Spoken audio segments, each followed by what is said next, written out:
Estamos gravando aqui uma entrevista com o nosso amigo Cláudio, ele que foi goleiro do Fluminense na época dos anos 80, em 1983, já, Cláudio? Isso. Conta-nos como é que foi a sua história com o Fluminense.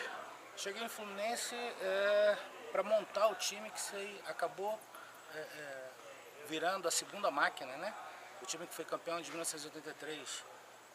Só que na minha época eu tinha, assim, vários jogadores que eram estrelas naquele momento. E eu tinha os meus espelhos que eu desejava um dia chegar, que era Paulo Goulart, Paulo Vitor, Ricardo Cruz, que estavam no gol do Fluminense. E eu cheguei para compor esse elenco vindo do Vasco, já que eu tinha sido campeão carioca pelo Vasco um ano antes. Você jogou também no Vasco com o Roberto Dinamite, que fez parte da equipe? Cheguei no Vasco com o Romário em 79. Ah, junto com o Romário? Nas categorias de base? Isso, exatamente. A gente era do Estrela, eu era do quadro A do Estrela e o Romário era do quadro B do Estrela. E o Dr. Arthur, que era o diretor de futebol amador do Vasco, foi observar e acabou levando o Cláudio goleiro e o Romário, que era o baixinho, né, que todo mundo conhece hoje. Ele teve um pouquinho mais de sorte do que eu, apesar de eu ter chegado ao profissional primeiro do que ele. Ele acabou tendo sucesso, graças a Deus, na carreira dele. E ele entrou depois, em 85, né? Ele só chegou ao profissional em 85. Eu cheguei ao profissional do Vasco já em 82. E como é que foi, eu digo, essa passagem, você jogando com o Romário, que é uma figura mundialmente conhecida e hoje é senador da República? Olha, o baixinho sempre foi muito folgado. Só que ele sempre foi uma boa pessoa. E a gente tinha um relacionamento muito bom, até porque a gente jogava pelada antes, né? Então era muito fácil ter um relacionamento com ele.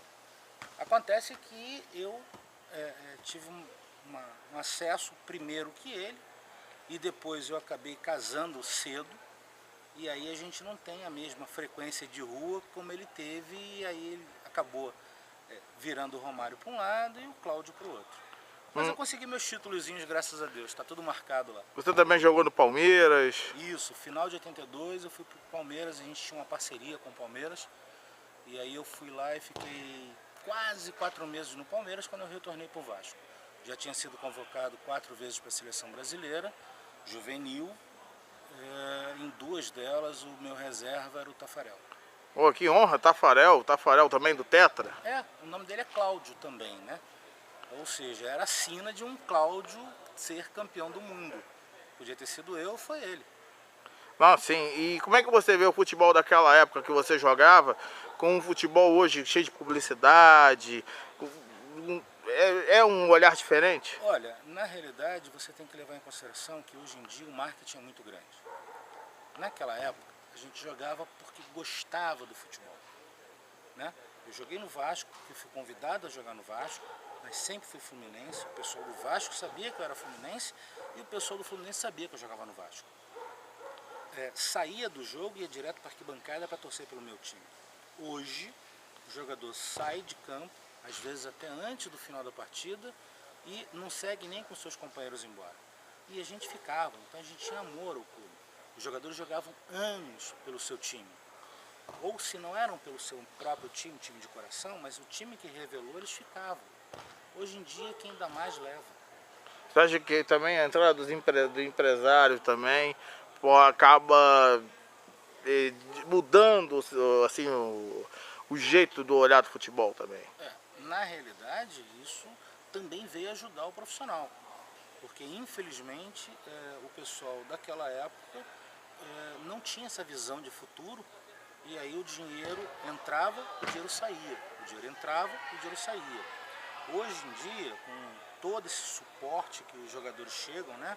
Empresários, advogados, agentes, pessoal de marketing, esse pessoal consegue ganhar dinheiro com o jogador, mas ao mesmo tempo faz com que o jogador também tenha algum patrimônio. Então quando ele para, ele consegue sobreviver daquela imagem que ele teve.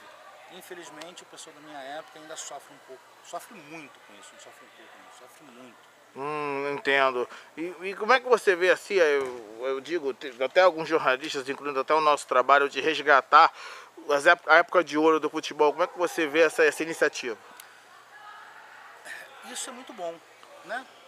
muita gente não sabe quem são os jogadores daquela época, só sabem dizer que são campeões tantas vezes, mas não sabem quem jogava, como é que era o jogo naquela época. E com essa iniciativa a gente consegue hoje mostrar para a garotada mais nova, entendeu, o que foi aquele pessoal daquela época e